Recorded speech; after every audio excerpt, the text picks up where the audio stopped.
Bonjour à tous. Merci de nous rejoindre pour ce nouveau webinaire dédié à Performer pour Audit. C'est un plaisir de vous recevoir aujourd'hui et de vous voir connectés si nombreux à ce webinaire. Je vais vous présenter, ou en tout cas ils vont se présenter tout à l'heure. On a la chance aujourd'hui d'avoir Jérémy et Michael, nos experts sur le sujet. Bonjour à vous deux, merci d'être présents. Merci, bonjour à tous. Merci. Avec nos participants, votre expertise. Je vais juste, moi, c'est Pierre Chevron, je vais être votre modérateur aujourd'hui. Je vais vous inviter à poser des questions dans le chat. Je vais vous partager du bon contenu de valeur avec vous. Partager, publier aussi un sondage. Je vais surtout faire en sorte que vous appréciez au maximum cette présentation. Concrètement, première question, est-ce que vous m'entendez bien? Est-ce que vous me voyez bien? Est-ce que vous pourriez me dire oui, non dans le chat? Le chat, c'est en haut à droite. Ça nous permet de communiquer. Est-ce que tout est OK niveau image, niveau son? Fabienne, super, OK, tout est OK. David, merci. Super, merci Amina, bonjour, merci Hervé. Alors déjà, ça c'est un bon début, on est bien parti. Ensuite, vous allez avoir dans le chat l'opportunité de poser toutes vos questions à nos experts. Profitez-en, on est là pour vous, d'accord? Donc concrètement, si on a le temps d'y répondre pendant le flux de la présentation, on le fera avec plaisir. Sinon, moi, j'aurai encore plus de plaisir à les poser directement à Michael et Jérémy. Et on a une belle session de questions-réponses à la fin de cette présentation pour vous. Donc voilà, n'hésitez pas, plus c'est interactif, plus intéressant c'est, et pour vous, et aussi pour nos speakers. Voilà. Je te propose, Jérémy, de passer au premier slide. Je voudrais vous parler de SOA People en quelques mots. On est plutôt là pour parler de vous, chers participants, mais en SOA People, qui sommes-nous? On est Platinum Partner, on est présent dans beaucoup de pays en Europe. On est surtout 100% dédié SAP. Donc concrètement, si vous cherchez un partenaire qui a de l'expertise sur SAP, je pense que vous avez toqué à la bonne porte. Et surtout, on a développé quelques solutions métiers, comme des solutions de credit management, comme des solutions de planning and scheduling, et Performer, qui fait partie de nos propositions, pour vous aider à tirer le meilleur profit de vos solutions IT et vos solutions SAP. Donc voilà pour SOA People. Je vais vous échanger dans le chat aussi un lien vers notre site internet pour que vous en sachiez un petit peu plus sur le sujet. Voilà. Concrètement, je vais laisser la parole à nos experts pour qu'ils se présentent et que vous sachiez pourquoi vous allez pouvoir en tirer la substantifique moelle et le meilleur parti de les écouter pendant cette prochaine heure. Qui commence, messieurs? Je vais commencer, puisque je suis en premier. Alors, vas-y. Alors, merci Pierre. Donc, bonjour à tous. Jérémy Bars, donc j'ai 35 ans. Je suis basé à Paris, pour information. Donc, je travaille dans le monde SAP depuis maintenant 12 ans, avec un background plutôt orienté au départ sur l'administration basis des systèmes SAP. Puis ensuite, sur les 7 dernières années, j'ai plutôt été vers la sécurité, donc tout ce qui est l'audit, la gestion des utilisateurs, des rôles, etc. J'ai aussi été en charge de projets de déploiement et de transformation sur ces domaines, sur ces sujets-là. Et du coup, je suis depuis 2 ans responsable maintenant de tout ce qui est Customer Success autour de Performer for SAP, notre solution cloud que nous allons vous présenter ce matin également, cet après-midi, pardon. Voilà. Et donc moi, mon rôle sur cette présentation, c'est de effectivement vous apporter certes mon background, qui est quand même moins important que celui de Michael, puisqu'il va le présenter juste après moi. Moi, j'espère surtout vous apporter un petit peu l'expérience de nos clients, vous parler concrètement de ce que nous avons traversé ensemble, vécu ensemble sur ces sujets. Et je vais aussi vous présenter du coup toute la partie couverture fonctionnelle de la solution sur l'audit, la méthodologie de Performer et tout ce qui est gain apporté par la solution sur le sujet de l'audit. Et aussi, je prendrai le temps de vous parler d'un de nos clients particuliers avec qui nous travaillons beaucoup sur ce sujet, qui est Solvay. Juste avant que Michael vous fasse la démonstration. Michael, je te passe la main. Merci beaucoup Jérémy, merci beaucoup Pierre. Alors, je m'appelle Michael Cartigny, j'ai 49 ans, j'habite à côté de Reims. Alors, moi, j'ai commencé un petit peu plus tôt que Jérémy. J'ai commencé sur SAP en 2000. J'ai commencé par faire du développement à BAP 4 pendant 6 ans. Et ensuite, j'ai switché sur la partie autorisation pour devenir aujourd'hui un expert sécurité de la GRC et de l'audit IT. Voilà, j'ai travaillé pour de beaucoup de clients, dont des très gros du type Volkswagen France, Total, LVMH, Bouygues Construction, pour ne citer que. J'ai également aussi travaillé pour des plus petites structures. Voilà, j'accompagne les clients au quotidien dans la mise en place de leurs best practices, de la remédiation, des solutions de remédiation au niveau de la SOD et également dans la constitution de l'appropriation de leur propre matrice SOD afin d'être le plus pertinent dans les rapports SOD qui sont transmis aux clients. Voilà. Eh ben, écoutez, Mickaël, Jérémy, merci pour avoir partagé avec nous votre expérience. En tout cas, je pense que vous l'avez tous compris, il y a plein de bonnes choses, beaucoup de savoir-faire, d'expertise. Donc, profitez-en, cuisinez-les, posez-leur toutes les questions que vous pouvez. Ils seront ravis de répondre à vos questions et vous aider à faire de vos projets des succès. On va juste jumper sur l'agenda si vous voulez bien pour voir ce qu'on vous a préparé. J'espère que ça va être à votre goût, c'est même sûr. La petite introduction SOA People, on l'a déjà fait. Mais concrètement, on va aussi se focaliser sur les challenges de l'audit. J'imagine que c'est des choses que vous allez vivre, que vous vivez dans votre quotidien. Partagez-les avec nous, bien sûr, dans le chat, mais aussi des choses qui ont pu être révélées dans nos expériences avec nos clients. On va vous présenter aussi Performer pour l'audit digitalisation. Performer, c'est un outil extraordinaire, mais avec plusieurs savoir-faire. Mais là, on va vraiment faire un focus sur les bénéfices pour les questions d'audit. On va partager avec vous les exemples concrets. On vous a parlé de Solvay tout à l'heure, mais l'avantage de Jérémy aussi, c'est qu'il a travaillé chez pas mal de clients, beaucoup de clients, l'un et l'autre. Et ça va être intéressant de voir un petit peu le feedback des end-users, des utilisateurs finaux et les bénéfices tirés par ces clients. Et puis après, bien sûr, on va jumper sur une démonstration. On ne va pas couvrir tout, hein, parce que Performer, c'est beaucoup de KPI, beaucoup de points d'attention, mais on va essayer de se focaliser sur des quick wins, des wins tout court, pour vous aider à identifier les projets les plus pertinents pour vous. Et après, une belle séance de Q&A. Voilà, écoutez, je vous souhaite un extraordinaire webinaire avec Jérémy et Mickaël. Profitez-en bien. Moi, je vous retrouve pour les Q&A ou tout à l'heure pour faire un petit break avec des questions s'il y en a dans le chat. Et je vous souhaite une magnifique présentation. À tout à l'heure. Merci beaucoup, Pierre, pour cette introduction pleine d'énergie. Alors, du coup, effectivement, pour vous parler de l'audit en général, hein, parce qu'effectivement, on parle aussi de la digitalisation avec Performer, mais pour démarrer cette présentation et on l'espère cette discussion, voilà, on voudrait aussi qu'on partage avec vous et donc échanger avec vous sur ces sujets par rapport à vos challenges. Donc, lorsqu'on travaille avec nos clients, effectivement, nous partageons beaucoup d'informations régulièrement, puisque Performer est un outil d'accompagnement dans la durée. Et effectivement, nous commençons à bien comprendre les challenges initiaux et de façon continue lorsqu'on fait de l'audit sur SAP. Donc voici pour alimenter un petit peu la discussion, ce qu'on constate avec nos clients de manière générale, hein, c'est que l'audit, qu'est-ce que c'est? C'est un certain nombre d'activités à réaliser de manière régulière, avec bien sûr des demandes qui sont faites par les CAC et par les Big Four notamment, de manière régulière pour répondre aux besoins de l'audit et donc un certain nombre de points de contrôle. Les difficultés que rencontrent nos clients, qui nous ont partagé, c'est effectivement cette façon de devoir régulièrement récupérer et analyser un certain nombre de données, donc on qualifie plutôt de large volume de données. Je vais mettre le petit pointeur, hop, de large volume de données. Et donc le challenge est d'être capable d'y accéder, de récupérer cette info et d'être capable de la compiler, de la comprendre et d'en faire quelque chose d'intelligible et d'exploitable. Ça, c'est le premier point. Et même souvent, on travaille plutôt en échantillonnage plutôt que de travailler sur quelque chose d'exhaustif permettant d'avoir une vision très claire de là où on en est et de nos performances autour de l'audit. Également, ce qu'on a aussi revu avec nos clients, c'est qu'effectivement, un système SAP vit et qu'au fil du temps, effectivement, on a peut-être une perte de connaissances sur ce qui avait pu être fait dans le passé, déployé à une époque pour certaines raisons.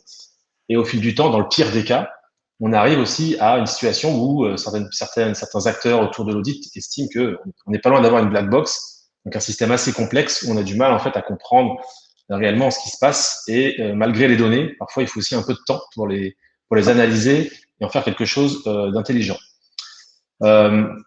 Également, ce qu'on trouve aussi, c'est que après cette notion de volume d'informations à travailler, Il y a aussi la partie temps nécessaire, hein, puisque l'audit, c'est quelque chose qu'on réalise de manière régulière.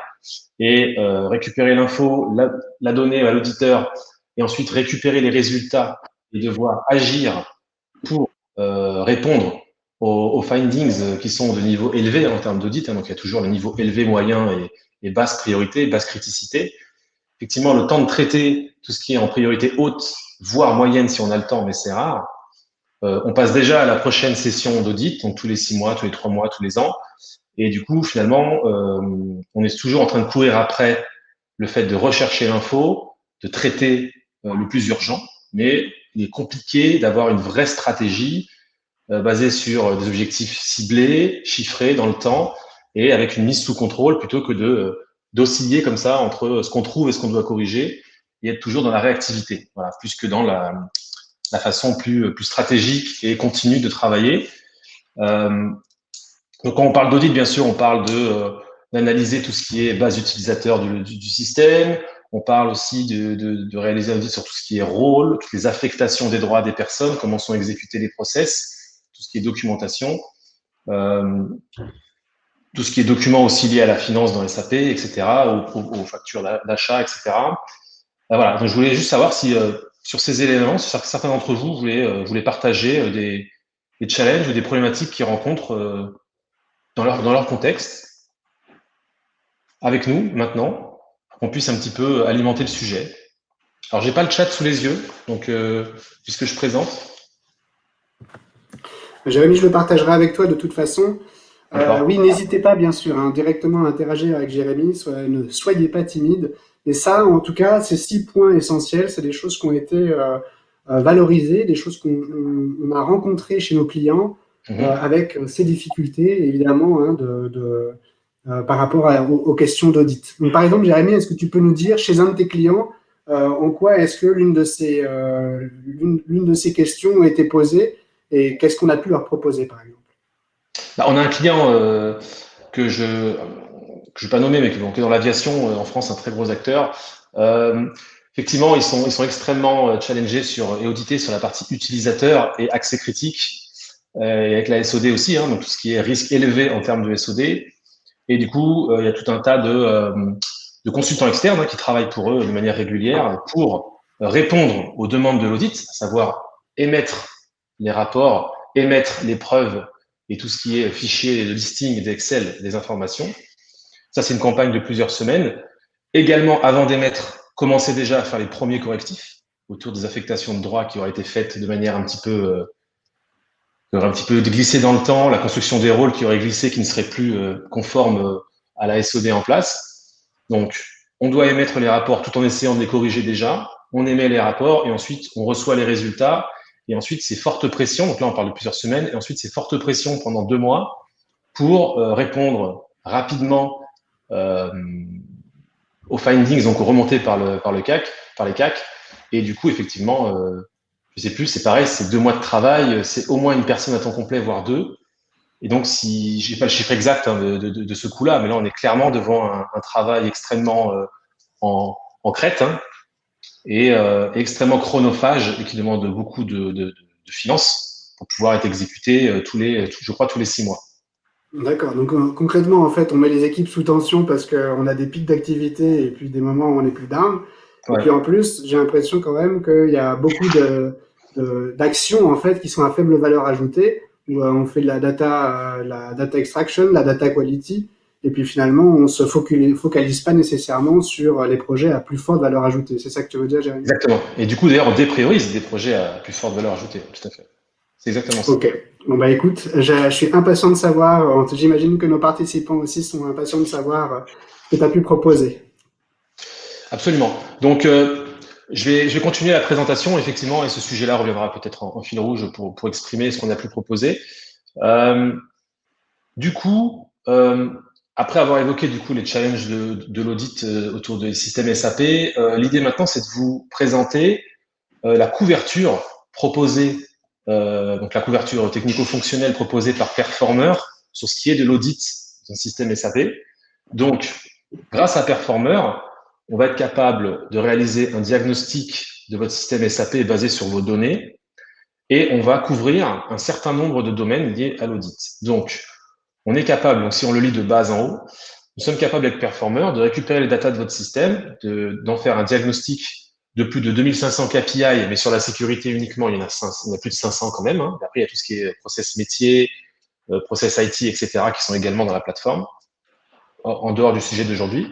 Et donc, grâce à Performer, nous allons être capables de générer des KPI, des notations, des comparatifs avec la base installée aussi dans Performer de manière anonyme, et aussi vous mettre à disposition toutes les preuves, c'est-à-dire tous les listings Excel de preuves des KPI qu'on avance, avec toute la liste exhaustive des données récupérées, sur ces 4 sujets, allant de bas en haut, donc des basses couches, plutôt techniques autour de la cybersécurité, tout ce qui est paramétrage technique de l'instance SAP, je reviendrai après sur le détail.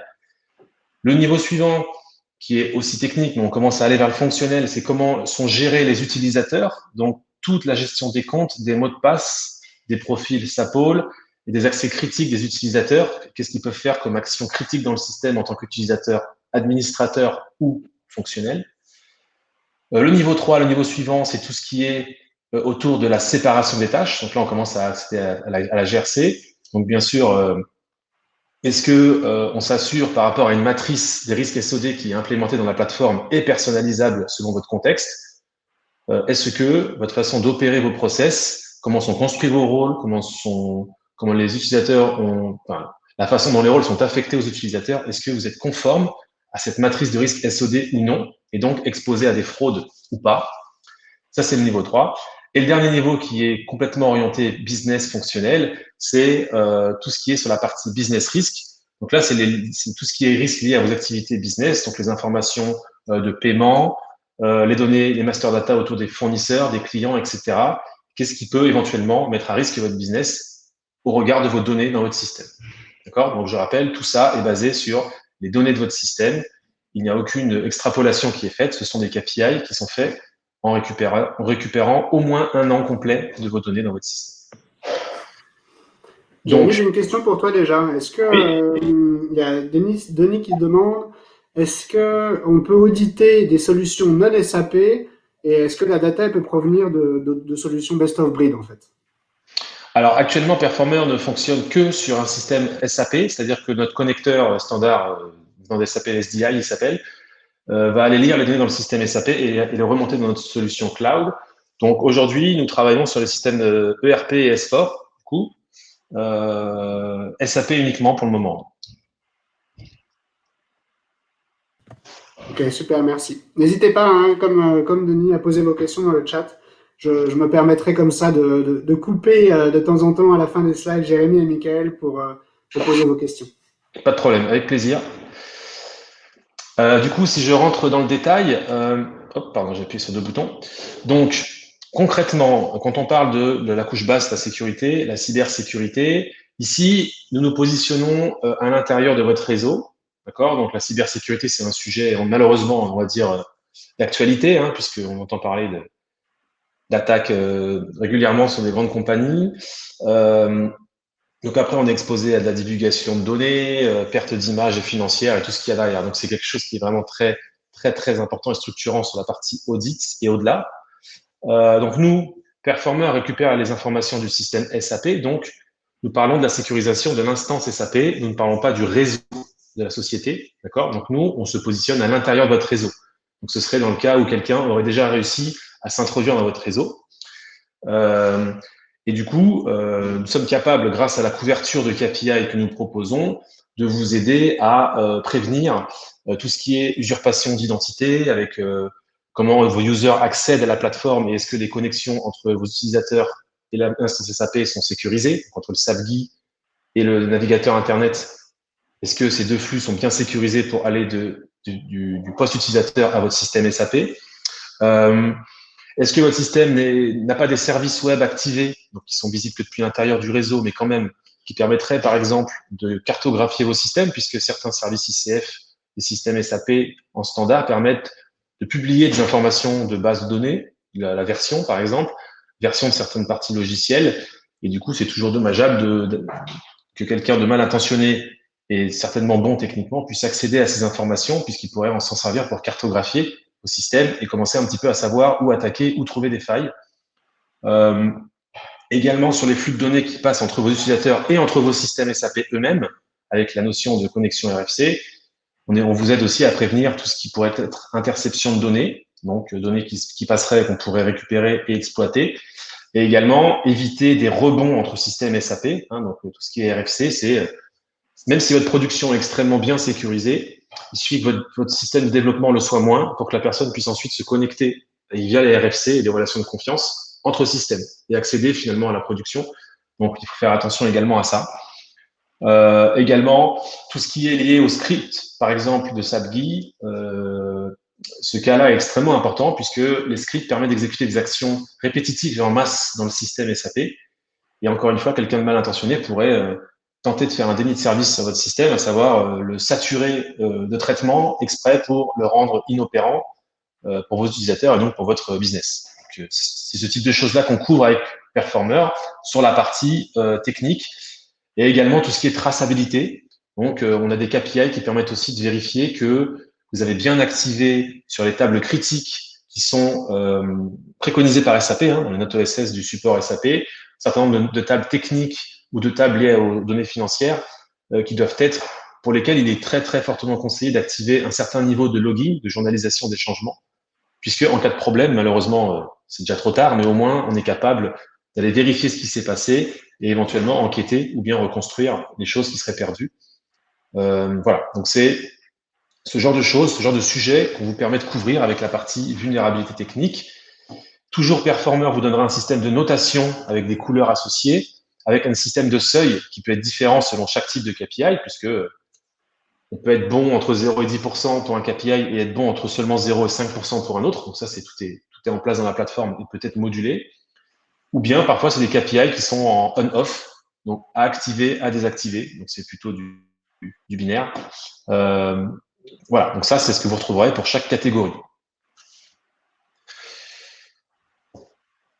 Je poursuis, donc la partie utilisateur. C'est un sujet qui est un peu plus facile à appréhender, mais c'est néanmoins dans la sécurité une surface de failles de sécurité assez importante.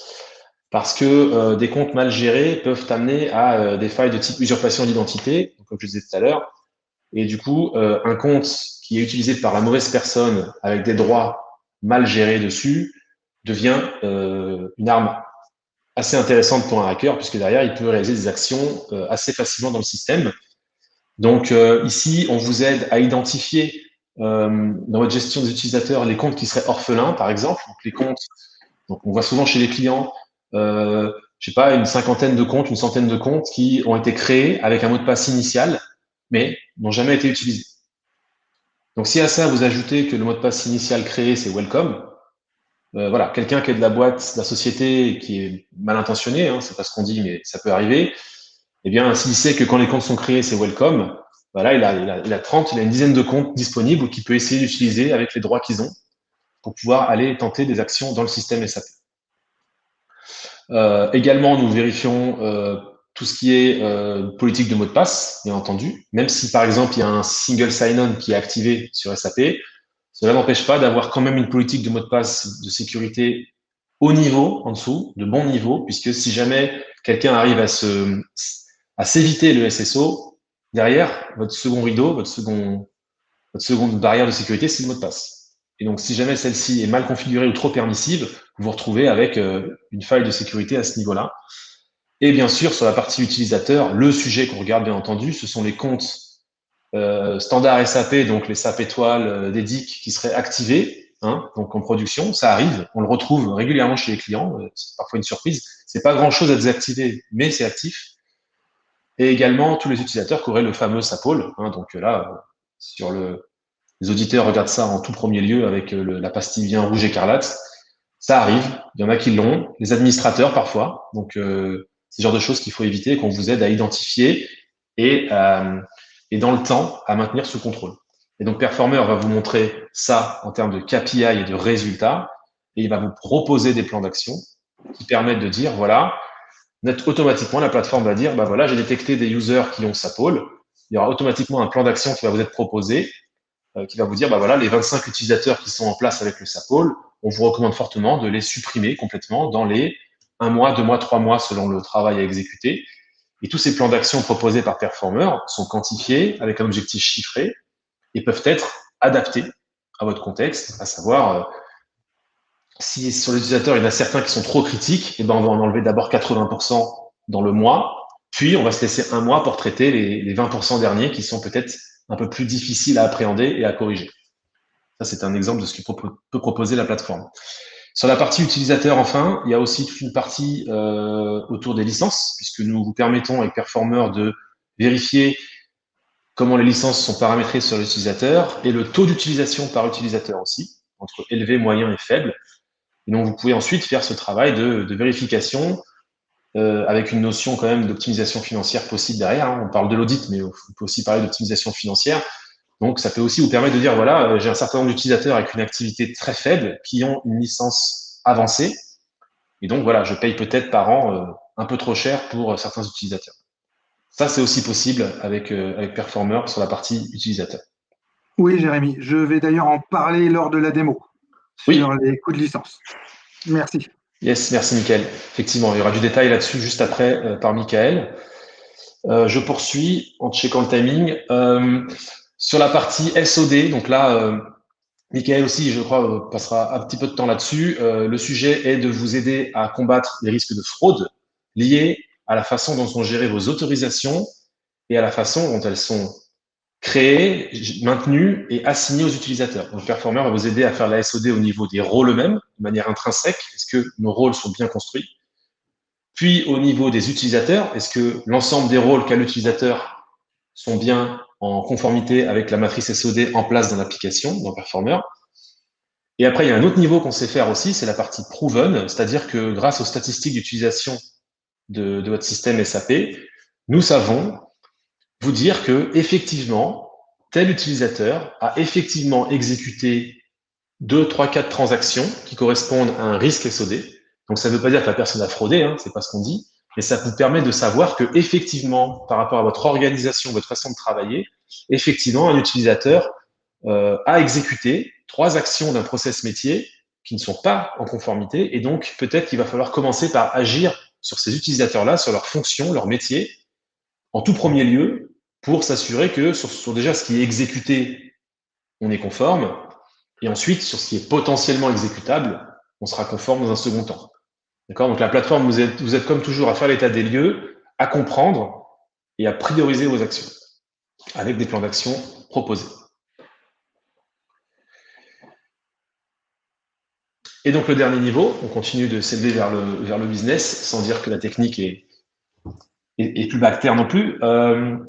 Ensuite, sur la partie business, donc là, ce qu'on va checker, c'est tous les risques liés au processus, typiquement achat avec la gestion des données master data fournisseur, la façon dont sont gérés les paiements, etc., etc. Donc là, vous voyez un ensemble de KPI assez fournis et assez verbeux sur ces sujets-là. Et typiquement, grâce à la partie business risk, vous allez être capable d'identifier avec Performer les cas, par exemple, de factures fournisseurs qui auraient été payées, mais sans réception de marchandises, ce qui paraît quand même assez gros, mais ça arrive. Donc en fait, effectivement, il y a une facture qui a été émise, mais en fait, on n'aurait jamais reçu la marchandise. Est-ce que c'est un problème de saisie de données ou réellement de process ou de fraude? Là, après, il faudra creuser. Et Performer vous permet d'identifier directement ça, automatiquement, sur toutes vos données depuis au moins 1 an, grâce à votre système SAP et vos données inclus dans le système. On sait aussi vous remonter tout fournisseur qui serait payé trop tôt ou trop tard. Donc trop tôt, ça tire sur la trésorerie. Trop tard, ça vous expose peut-être à des pénalités. Donc voilà, c'est ce type de risque-là qu'on vous aide aussi à prévenir. Et on a aussi tout ce qui est données fournisseurs, par exemple sur les domiciliations qui seraient dans des pays à risque. Donc je sais pas, on imagine la Corée du Nord. Voilà, si un client possède une domiciliation dans ce pays en termes de banque ou de siège, voilà, en cas de difficultés politiques, parfois les embargos sont activés ou il y a des difficultés ensuite à travailler avec ces pays. Donc, ça présente un risque et ceux-ci, nous les remontons dans des KPI. Et enfin aussi, un autre exemple assez parlant, c'est le taux de factures potentiellement dupliquées, c'est-à-dire que notre algorithme regarde dans un KPI toutes vos factures fournisseurs et on check un certain nombre de champs. Alors, j'ai pas l'exactitude de la vérification qui est faite, mais on regarde le montant, le fournisseur, la date, etc. Et le contenu est surtout sur l'en-tête. Et on vérifie s'il y a trop de données qui sont communes, on ressort dans le KPI et on dit attention, potentiellement, il y a peut-être une duplication sur ces factures, il faut y jeter un œil. Et donc, c'est toujours pareil, Performer vous propose ensuite, une fois que les KPI ont été générés, vous propose des plans d'action pour réduire ces types de risques. Donc, il vous permettra de mettre le doigt tout de suite sur quelles factures sont potentiellement dupliquées, combien peuvent être corrigées ou revues sur les prochains mois avec un objectif chiffré et un gain potentiel ou bien une diminution de risque potentiel dans le futur sur les prochains mois. Super, écoute Jérémy, je pense qu'on va. C'était très clair, merci pour cette première partie de présentation.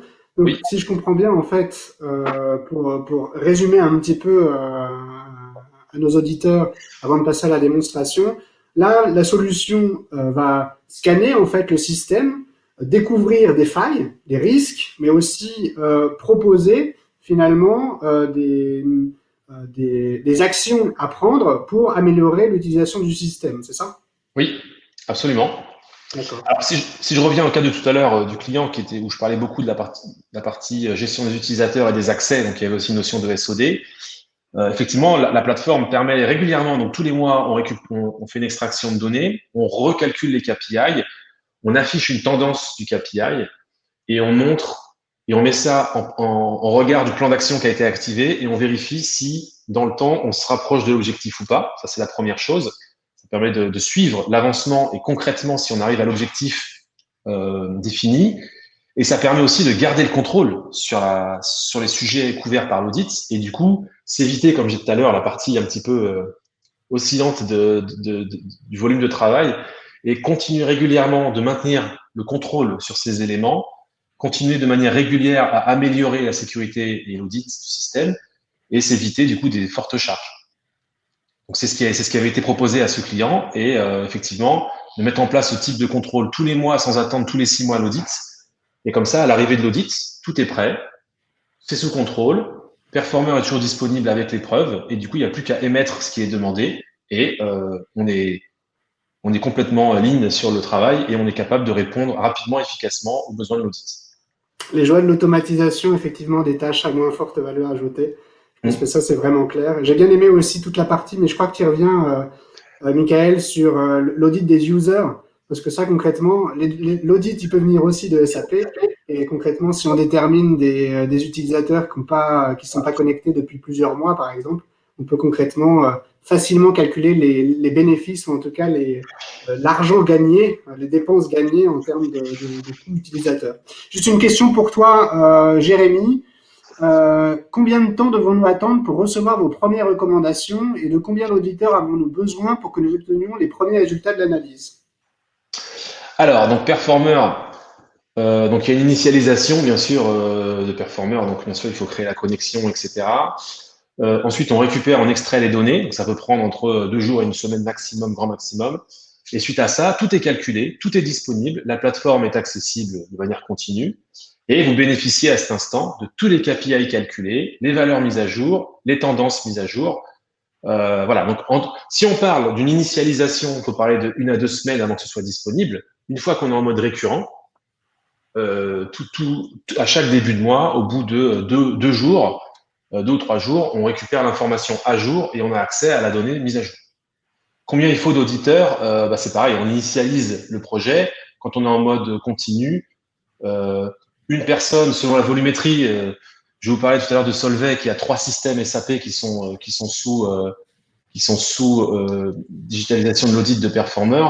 Et concrètement, ils ont une équipe de 3 personnes. Mais je pense qu'en ETP, on est réellement sur un seul qui travaille vraiment sur le sujet maximum par rapport à la volumétrie qu'ils ont de user et de rôle. C'est quand même assez intéressant. Allez, super. Je crois que tu vas nous partager un petit peu avec nous quelques détails sur Solvay. On va avancer puisque Michael a plein de choses à raconter. Et ça aussi, c'est clé, à mon avis. Par rapport au slide précédent, c'était un travail sur la valeur, mais je pense que Jérémy t'y a répondu là, à l'instant. Concrètement, on fait un scan à un instant T, et puis après, on va pousser toujours des nouvelles analyses pour aller toujours plus loin et pour affiner finalement l'étude pour identifier à chaque fois des nouveaux bénéfices et à arriver à l'excellence. C'est ça, n'est-ce pas? Absolument. Donc, il y a la phase assessment, effectivement, où, comme je vous le disais, vous avez la couverture de KPI qui est faite. Vous pouvez analyser statistiquement avec les influenceurs sur certains KPI, etc. Et ensuite, vous pouvez aussi vous comparer de manière interne ou avec d'autres clients de manière anonyme sur la base installée. Ensuite, comme tu l'as bien dit, Performer propose des plans d'action automatiques avec des gains estimés, des objectifs chiffrés dans le temps. Et il vous propose aussi de réaliser un B-case, un business case avec une notion d'investissement et de ROI sur les prochaines années ou mois. Et comme tu l'as dit aussi exactement, ensuite, il vous permet de traquer tous les mois, donc comme j'ai dit, les évolutions, s'assurer qu'on est bien sous contrôle, qu'on a bien mis en place les plans de remédiation et qu'on n'a pas de dérive en attendant la prochaine vague d'audit, tout à fait. Et ensuite, on boucle, on continue, on adapte le plan d'action et on adapte les actions en place pour toujours garder le contrôle et s'améliorer de manière continue. C'est exactement ça. Et s'assurer de la valeur. Continuous Value Management. Ça, c'est bon, Jérémy. Alors, raconte-nous ce qui s'est passé chez Solvay avant qu'on rentre dans on mette les mains dans le cambouis un petit peu dans la machine. Alors oui, alors plutôt que parler de cambouis, on va parler de chimie. Donc du coup, donc Solvay, c'est un leader à la partie industrie de la chimie et des matériaux. Hein, donc ils ont d'énormes challenges autour de sujets industriels et environnementaux. Donc ils sont dans le domaine de l'automobile, de l'aviation. Ils réalisent aussi des travaux, enfin des productions autour de des batteries, matériel médical, traitement de l'air et de l'eau, etc. Et donc c'est un énorme acteur avec qui nous avons la chance de travailler depuis plus de 2 ans. Donc, comme je le disais, ils ont 3 systèmes SAP qui sont critiques, sur lesquels ils ont voulu vraiment appliquer une stratégie de l'audit et de la sécurisation continue grâce à Performer for SAP, donc Performer for Audit plus précisément. Du coup, l'objectif était au niveau du groupe d'apporter déjà une visibilité claire sur qu'est-ce qu'ils font dans l'audit SAP, les dashboards, quels sont les éléments qu'on suit, quels sont nos objectifs à long et moyen terme, etc. Il y avait cette notion de communication et de visibilité en interne qui était importante. Apporter aussi une compréhension sur les risques SOD, parce que ça peut paraître flou pour certains, mais concrètement, les risques SOD, qu'est-ce que c'est? Quelles sont les fraudes potentielles auxquelles nous sommes exposés?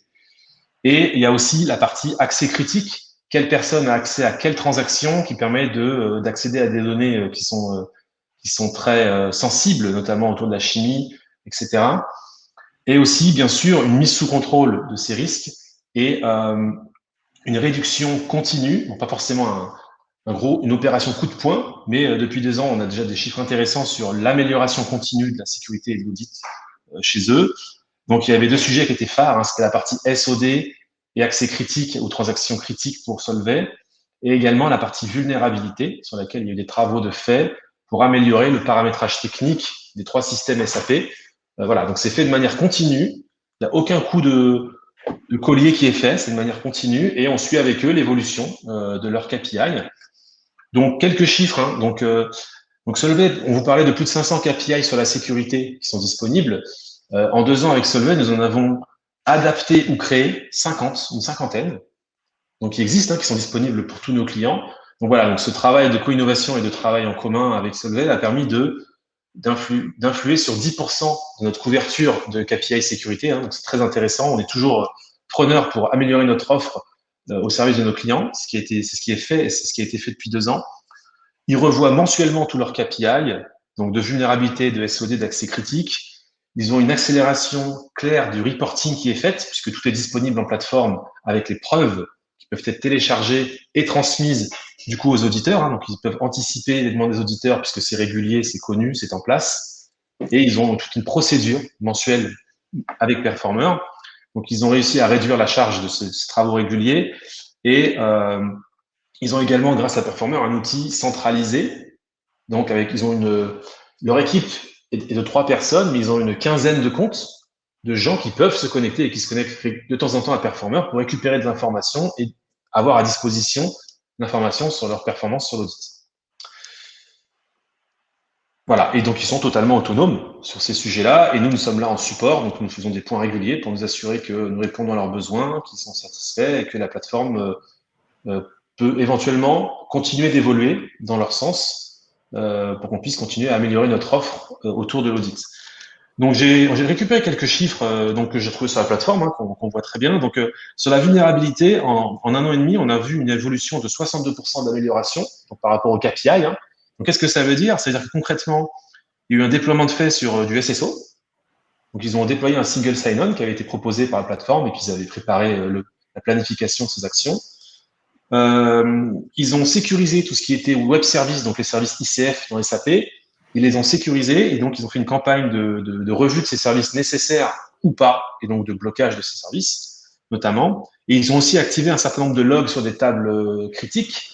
Et donc, ils ont fait diminuer ce nombre de tables qui étaient sans log et donc augmenter la note, donc leur performance sur l'audit. Ça, c'est quelques chiffres. Et également sur la partie SOD, sur un des systèmes, ils ont eu une amélioration de 25% des rôles qui étaient en risque élevé SOD. Donc, on parle quand même de 20 000 rôles. Donc, sur les 20 000, il y en a environ 700 qui sont à risque élevé. Et donc, ils ont réussi, pour arriver à ce chiffre, à une réduction de 25%. Et sur les utilisateurs, c'est pareil. J'ai relevé aussi qu'ils avaient une amélioration de 20% des utilisateurs qui avaient un risque élevé en termes de SOD. Et donc, on parle là de 5 000 utilisateurs qui étaient à risque. Et donc voilà. Donc, tout ça en seulement 1 an et demi d'actions récurrentes, d'amélioration continue de leur audit sur SAP. Écoute, Jérémy, vraiment impressionnant. Merci beaucoup pour avoir partagé ça avec nous. Chers participants, n'hésitez pas à surfer sur le site internet. Je vous ai envoyé le lien pour avoir toute la success story. On est là, bien sûr, aussi pour répondre à vos questions. Chaque client est unique, bien sûr. Mais concrètement, ça vous donne quelques informations, quelques idées pour améliorer l'utilisation de votre système. Michael, on va te laisser le floor pour voir un petit peu ce qu'il y a dans le cœur de la solution et donner en détail, en tout cas quelques détails sur les meilleures parties à tirer l'utilisation de Performer. À toi de jouer. Très bien, merci beaucoup.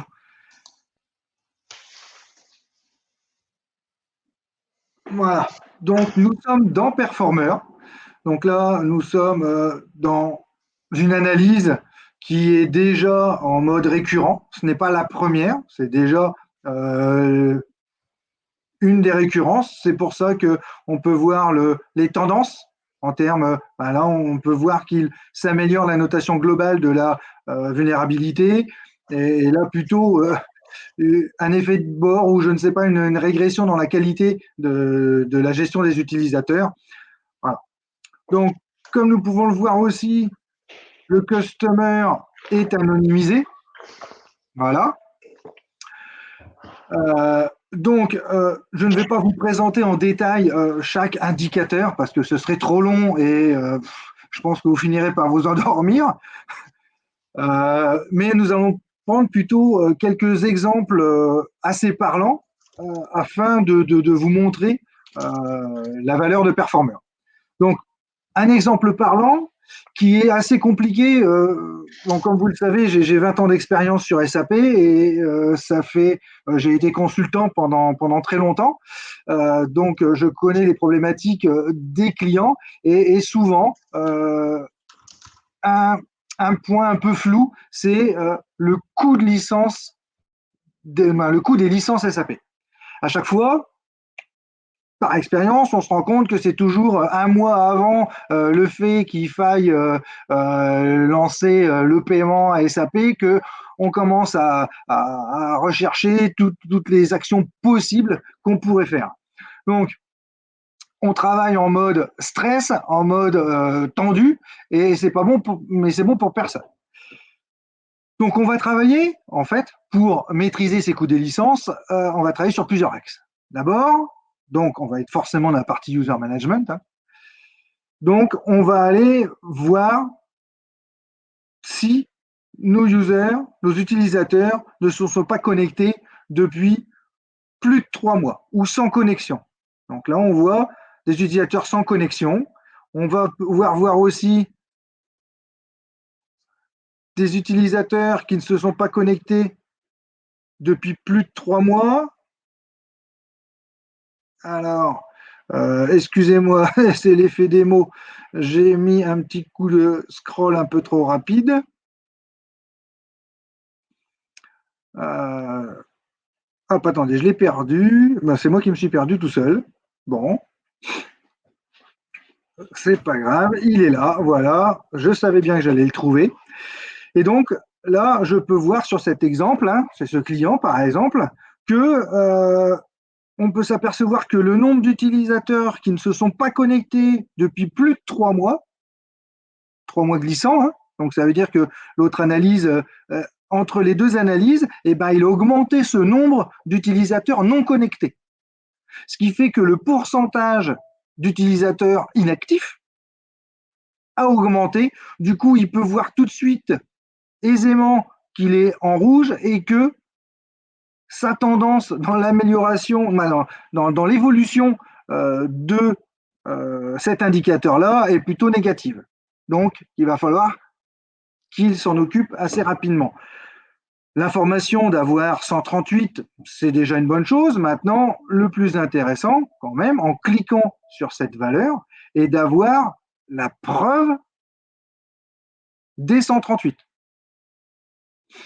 Et donc, là, vous allez avoir tous les comptes utilisateurs, voilà, avec la date de dernière connexion, avec début, fin de validité, type de compte, date de création. Et donc là, vous allez être en capacité d'arbitrer le fait de les désactiver, les rendre inactifs, donc en leur mettant une date de fin de validité dans le passé, un blocage administrateur et la cerise sur le gâteau, quand même, ce qui est mieux, c'est de l'isoler dans un groupe utilisateur dédié au compte inactif.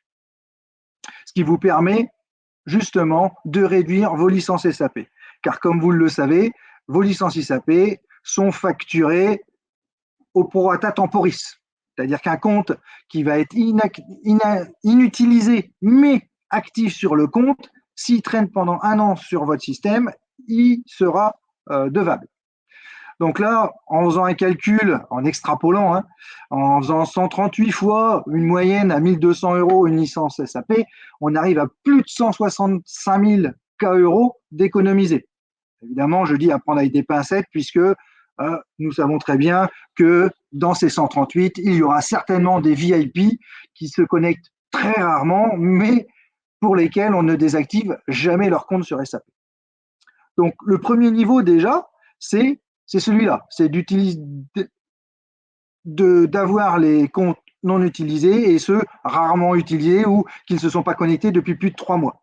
De toute façon, ils seront inactifs et réactivables très facilement par la remise dans les dates de validité et le déblocage par l'administrateur. Donc, quelqu'un qui part en congé maternité, on ne va pas garder son compte sur le système. Son compte reste sur le système, mais il est inactivé pour réduire le coût de la licence. Voilà. Donc ça, c'est le premier axe qu'on peut faire pour réduire les coûts des licences. Le deuxième est, et Jérémy en a parlé un petit peu, c'est un peu l'activité des utilisateurs. Avec certains contrats de licence avec SAP, vous avez la possibilité d'avoir des licences full business ou business réduite. Et donc là, ça vous permet de savoir quels sont mes utilisateurs. Est-ce que au niveau de mes licences full business ou réduite, si j'ai la bonne distribution au niveau de mes licences, est-ce qu'il va falloir que je rachète des high ou plutôt que je rachète des lots et puis que je retire quelques high pour optimiser au maximum le coût de mes licences. Voilà, c'est le deuxième axe.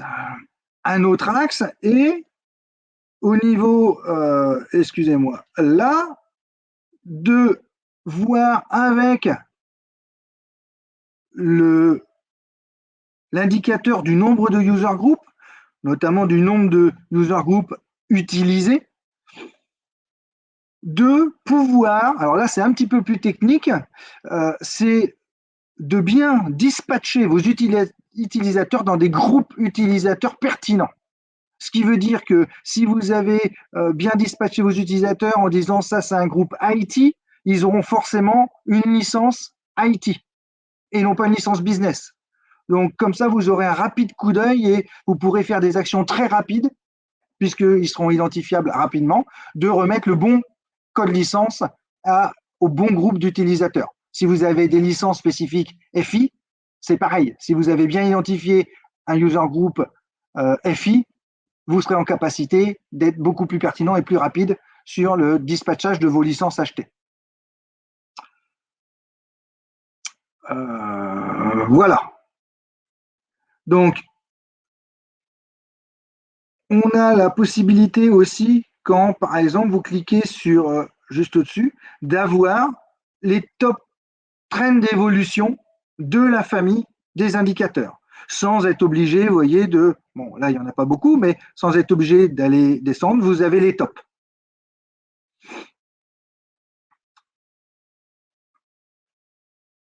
Voilà, tout en haut, vous avez donc, comme je le disais tout à l'heure, la notation globale du domaine. Vous avez aussi ici le benchmark, qui est mesuré sur à peu près un panel de 300 clients de notre base installée, essentiellement France et Suisse, avec quelques autres. Donc, pour vous expliquer comment ça fonctionne, comment on peut le lire, la partie orange va être les 25% ayant les plus mauvaises notes, on dira, de user management, les verts les 25% et les oranges les 50% des clients. Là, le trait rouge ici est donc la moyenne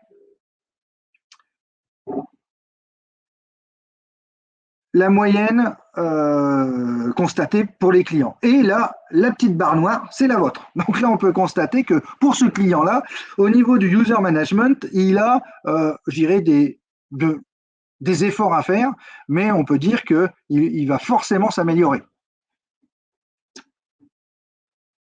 Voilà. Est-ce que vous avez des questions sur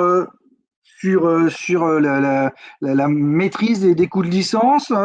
Vous pouvez m'interrompre quand vous le souhaitez. Merci, Michael. Pour l'instant, on n'a pas de questions dans le chat. N'hésitez pas, bien sûr, à les poser directement à Michael. Donc, vas-y, continue. J'ai l'impression que tout le monde est soufflé par la qualité de ta démonstration. Fonce. D'accord, merci beaucoup. Je vais vous parler d'un autre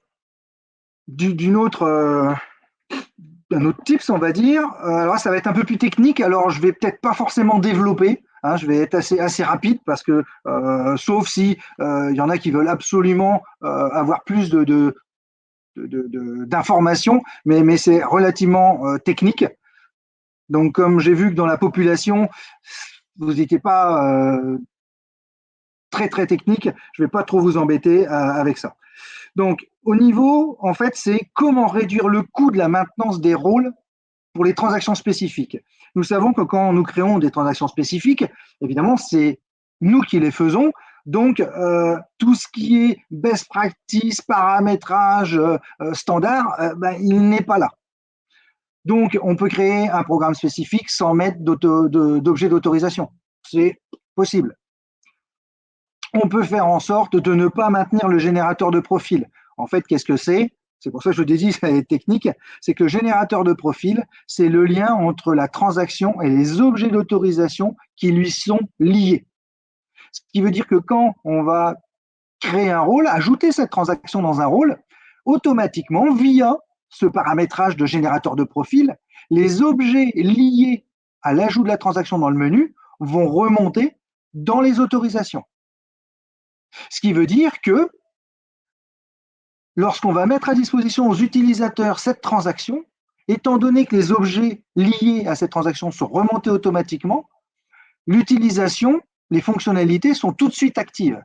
La réduction de la phase de recette va être très très réduite. Il en est de même quand, par exemple, 6 mois après, on fait la même chose. Si on l'avait mis sans utiliser le générateur de profil, il aurait fallu passer à la recette. Comme on n'a pas réaliser le paramétrage des objets liés, à chaque fois qu'on va rencontrer un objet, on va avoir un message d'erreur qu'on va renvoyer à la personne des autorisations pour investigation et pour complément dans le rôle, et on va faire ça ping-pong jusqu'au moment où ça marche. Si on a bien paramétré le générateur de profil, normalement, c'est du one-shot. On ne doit plus y retourner. Donc, imaginez-vous que dans 6 mois, vous remettiez cette transaction dans un autre rôle et vous recommencez les actions parce que vous ne l'avez toujours pas paramétré dans le générateur de profil.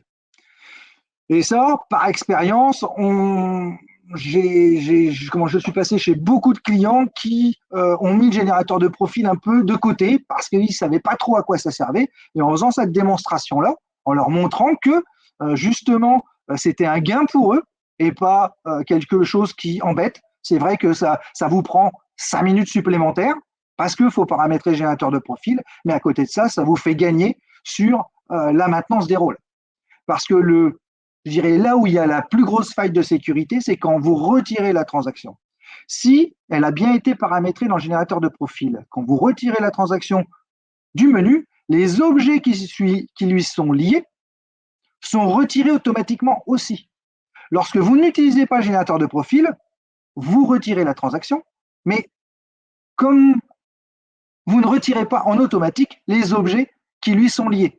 Donc typiquement et potentiellement, vous laissez des objets qui n'ont rien à voir dans ce rôle à disposition de l'utilisateur. D'où vous créez des failles de sécurité.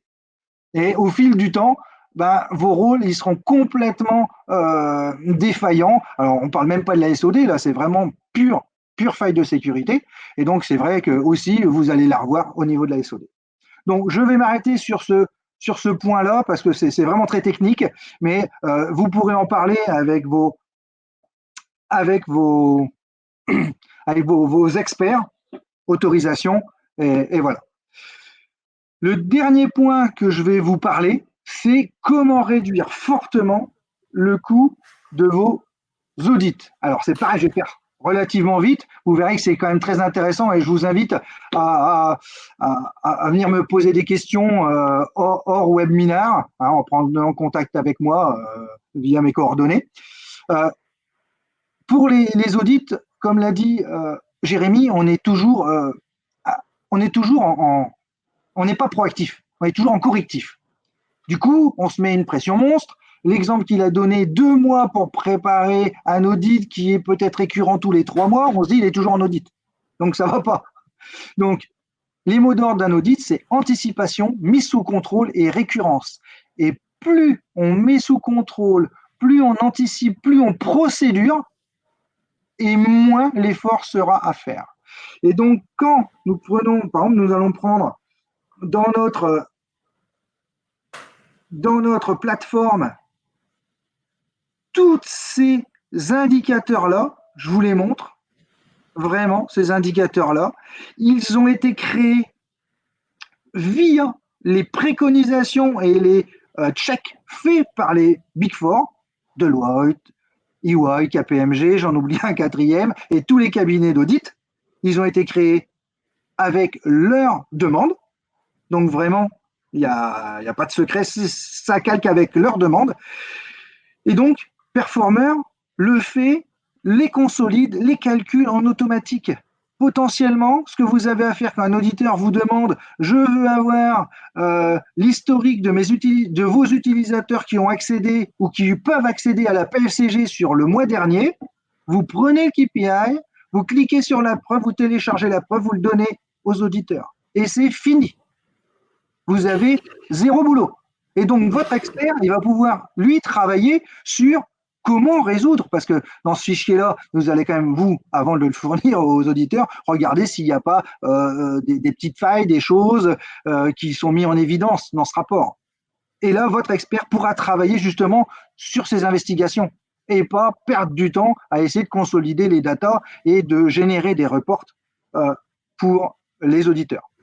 Voilà, bon, le temps m'est compté. Merci beaucoup pour ce beau contenu. Concrètement, je pense que tout le monde a bien saisi aussi que tu étais déjà bien enthousiaste avec la valeur que peut apporter Performer et surtout que tu es ouvert à toute question, toute proposition, les choses intéressantes à partager effectivement pour identifier les business value pour les auditeurs. Un grand merci. Alors, on vous avait préparé un petit wrap-up, c'est-à-dire vraiment un petit récapitulatif de tous les avantages à tirer de Performer, mais on arrive déjà out of time. J'ai une question de Denis pour y répondre, pour qu'on ne laisse pas esseler sans réponse. Vous proposez un business case avec les avantages, les bénéfices et les faiblesses d'un projet.